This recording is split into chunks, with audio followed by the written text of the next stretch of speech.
one in about 10 minutes ago just with a plain watch lead on, just while I was getting my rig set up just to see what was going on out there, and quite a lot of drag pulling from right to left, but tide is ebbing, so it will be coming from south to north. But that's fine, I can't feel any weed, which is the main thing. I don't mind a bit of movement. I'll just cast it further up tide next time and then just let it pull around, and by the time it's pulled around it'll probably be 10-15 minutes anyway and ready for a new cast. Well, good morning, welcome back to the channel. Welcome to sunny Costa del Cambois, aka Camas. It's the end of March, it's about 9 o'clock, tide's going out. We've got a reasonable sized tide, although the tides are dropping at the minute. They're getting smaller rather than making, which might have a bearing on it. But basically we've just come down today just to do a little bit of scratching around on the beach to see what's out there.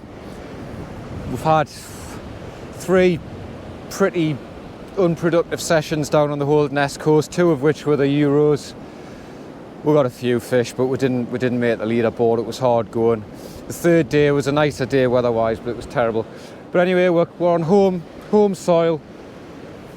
I'm just going to do a bit of light fishing. We're in that sort of bit of light beach fishing. We're in that transitional period between winter and back end of spring when things start to warm up and the crabs start to molt. So we'll just see if I can put a bend in the rod.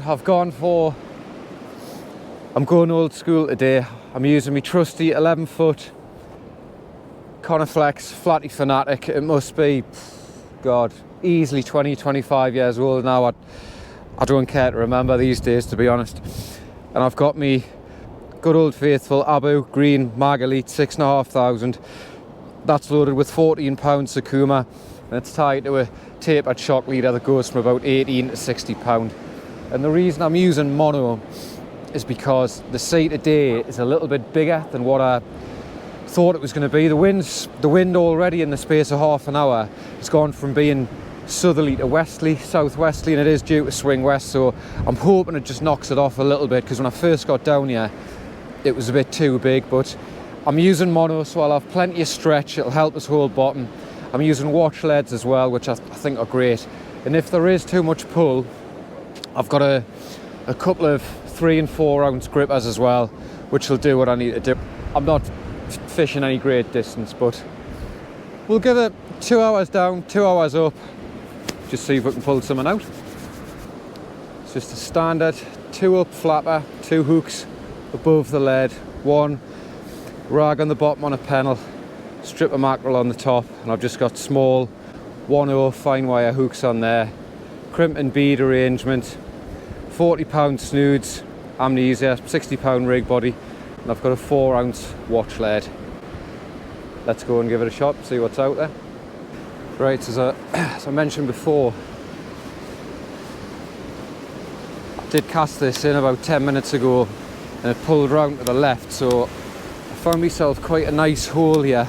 See, probably a little bit bigger than I wanted, so I'm just going to put it into the right and then just let it pull around. And I'm not going too far, because as I say, I've found myself quite a nice dark area here.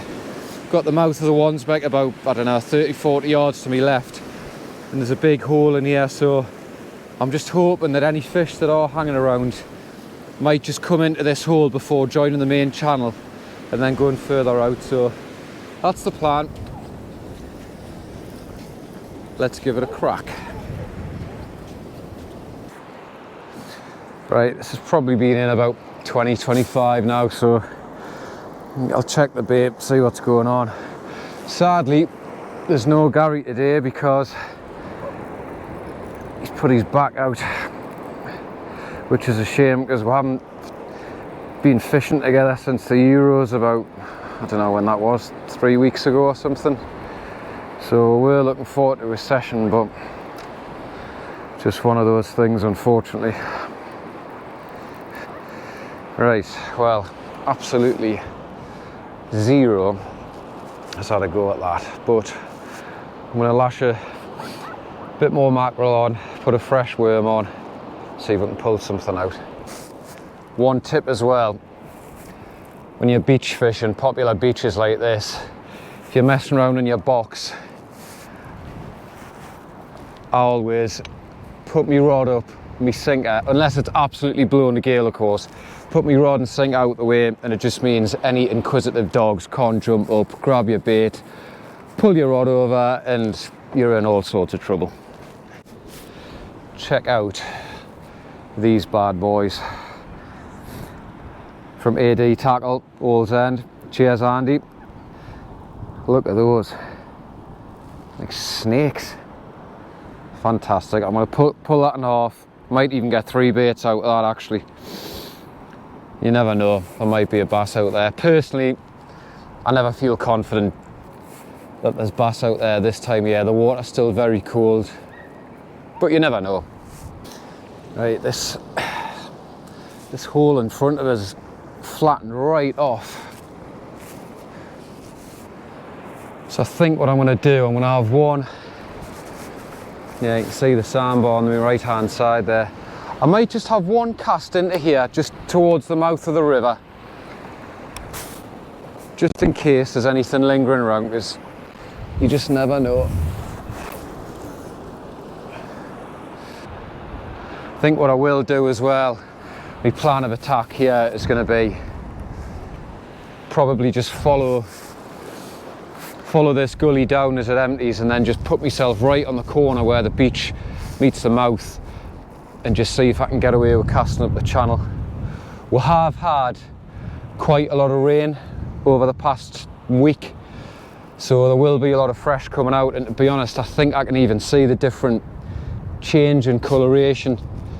But fresh water's not as dense as salt anyway, and it does tend to sit on top of it, so as long as it's deep enough, it shouldn't make too much of a difference. Plus flounders, they'll swim in brackish water anyway, so I'm not overly concerned about that, to be honest. Right, this gully that I've been fishing into is emptying rapidly, so there's a little bit of weight on this actually.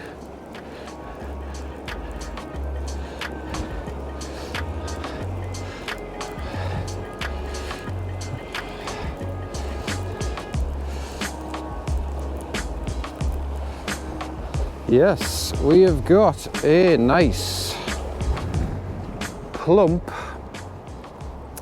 winter flounder. It's quite a good one, that, mind.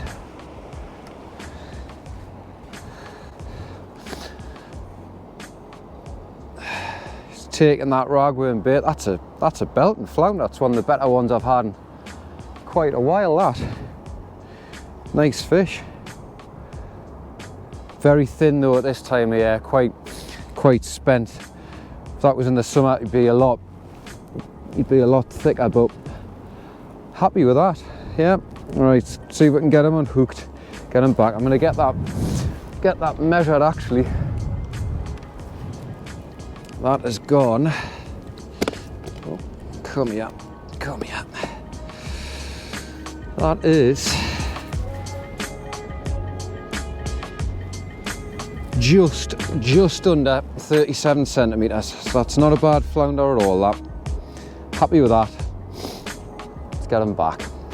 Let's get a bit of air through his gills. He'll go up.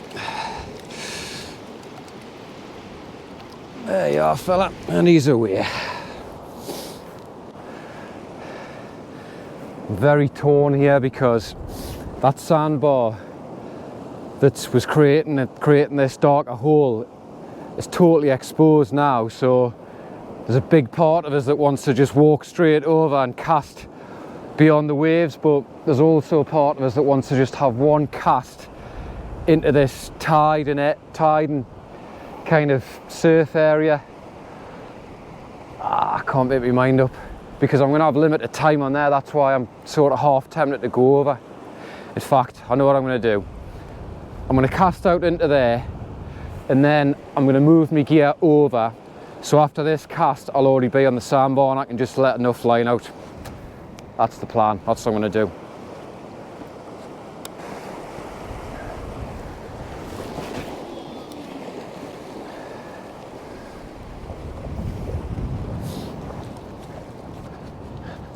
I think the first thing I'm going to do though, I'm just going to have a little bit of a wade over there just to make sure it's not too deep, just so I can walk straight over, otherwise I'm going to have to walk round to the right a little bit. Tell you what, that wind swinging round westerly makes life a lot easier. I'm just going to put my rod tip down a touch, because there's no weed today, which is great. Not that I've really experienced much weed on here in the past, to be fair, like, but it does make life easier. Now I don't know, I've cast sort of more or less in this channel, but I don't know if it's just going to kind of swing me gear around, but we'll have to see. There's definitely more of a sort of irony colour in the water here from the fresh water coming out. Didn't seem to make much of a difference with that flounder, as I mentioned before, so definitely just seen a bit of movement on here, but I don't know if it's kind of just a bit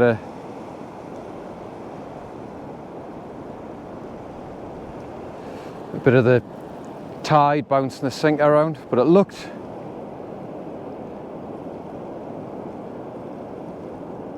did look like a fish. Just take up the slack and just pull that in. Oh, there's weight on that. There's definitely weight on that. Even though I love these reels, the retrieve on them is painfully slow. Yep, another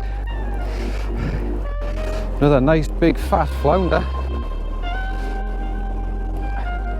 Look at that belter.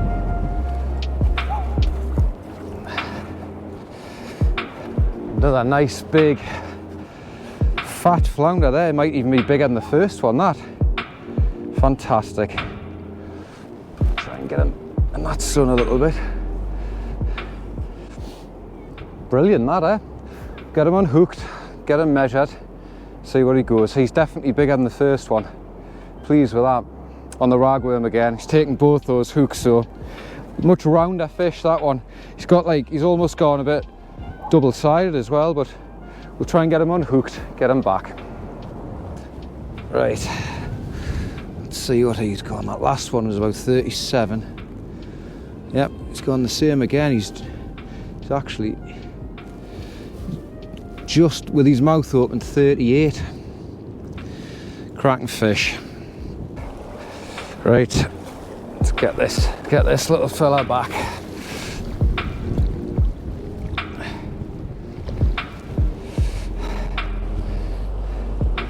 Away he goes.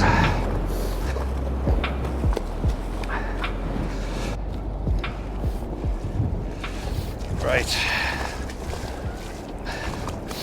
I'm going to get out onto this sandbar. It's an hour before low, so I should get a couple hours on it. Sea might be a little bit too big out here, I don't know, but I've got the chance, so I've got to give it a crack, just in case. I think this next cast, because the mackerel hasn't produced anything, I'm just going to whack two rag baits on, fire it out, see what happens. Actually, the waves look bang on now. The sea's flattened a lot since I got here this morning, so we'll see what happens.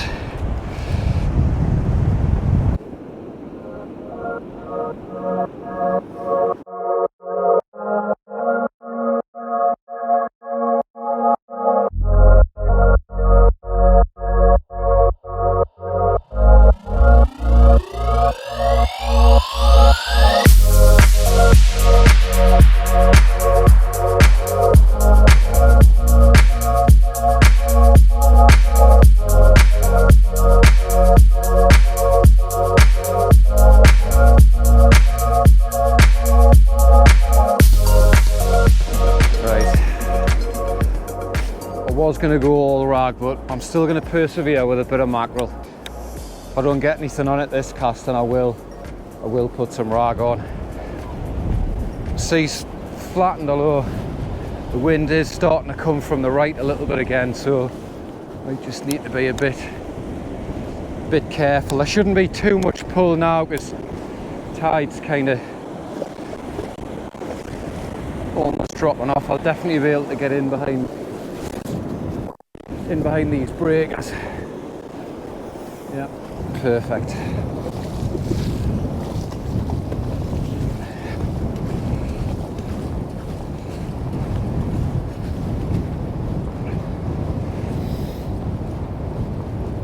I think what I am going to do now, just with that wind picking up, swinging a bit more kind of southerly, I'm just going to put my rod tip low, just so it's not swinging about all over the place. There's a few dogs kicking around now, like so. Oh, just got to watch your bait, make sure you haven't got rigs with bait and stuff flying around when there's dogs, because yes, people should have them under control, but at the end of the day, the animals are not people. They're always got that potential to just go a bit crazy, haven't they? So, and it's got just as much right to be here as we have. Right, come on, let's see if we can get another decent fish. Shaping up to be a canny little session, this. So, I'm just going to whack on little 4 ounce. I think that's 4, yeah it is. Little gripper, and that should just give us enough. I don't want that wires too tight, so I'm just going to loosen them a bit, because I just want it to sit there and I want it to come out fairly easily if I do get a knock. So let's give that a crack.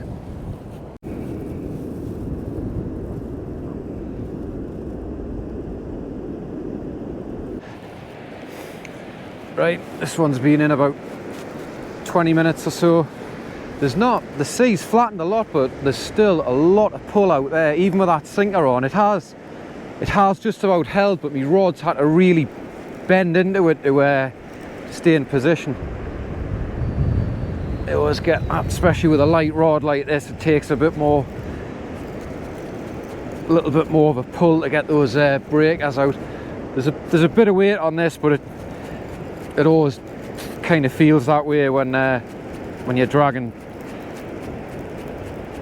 the legs of the sinker through. I mean, it does feel slightly heavy, but we'll see. I did see a few rattles before, but there's been so much pull, it wasn't the easiest to tell.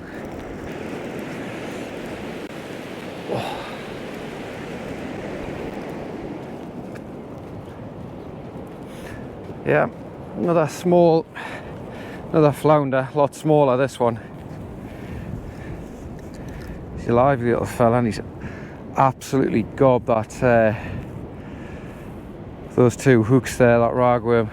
That mackerel's not getting a touch today at all. We're just about on bottom water. So there he is, lovely condition fish, quite thin but still nice to see. We'll see if we can get the hooks out of him. Have another chuck.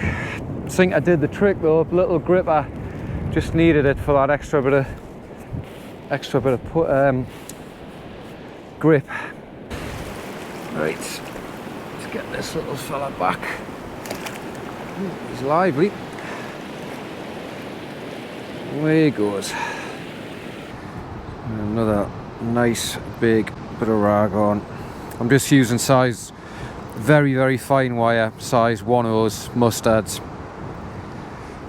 And what I'm doing with these fish, if the hooks are right down, the wire's so thin, I'm just cutting the hooks and letting them go, because if I start trying to disgorge them, I'll end up just damaging them and they'll die, and they've probably got more chance of just hopefully swimming off and just letting the hook break down inside of them. That's the theory anyway. Whether or not that is the actual science, I've got to admit I don't know. Switch back to the watch lead. I've cast it straight out, and it is getting moved round to the left, which I'm totally fine with, but it's not as much, and you can probably tell from the water around us now the tide is starting to flood. We're about half an hour into it, and it is going to push quite quickly, so I'm probably going to fish. It's about, what time is it now? 12. I might fish till about 1, and then I'll make my way up. I'll tell you what, I've got absolutely nothing against dog walkers or dogs or anything like that. I used to have a dog. I love dogs, but I do question what goes through people's minds at times. It's like, I've got a dog that looks, you know, pretty excitable. It wants to chase the ball. There's a bloke fishing. I know what I'll do. The sensible approach to the situation is to throw the ball directly at the bloke that's fishing.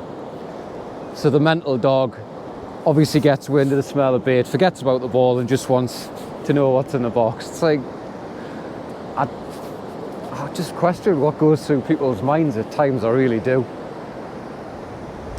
Anyway, back to the fishing, eh? Right. I haven't had anything on this cast, and as you can see, the water's starting to push in quite hard behind us. So what I'm going to do is I'm going to quickly wind this in, go out to that little spit there, chuck it up the mouth, and then let a load of line off and retreat back to that point over there where the water's not coming in from behind us. Right, relax a little bit now. This is going to be my final cast. It's 1:45. Probably give it 15 minutes or so, then maybe it would make me way off, because I'm way up to see my parents. My brother's coming over, so I'll have a few drinks tonight, bit of food. Quite looking forward to it. So it's been a nice way to get me little fix. First time out wetting a line since the Euros. Nice to get a couple of fish, especially on the light gear. I'm the old faithful fanatic. I do like fishing with it when I can. It's nice kind of using that rod and that Abu Elite reel. It kind of takes us on a bit of a trip down memory lane. Actually, I remember standing as a kid in Embleton Bay up to my knees in water, just fishing into the surf, catching flatties and stuff. I used to love it. Anyway, might be able to finish the day off with one more fish, you never know.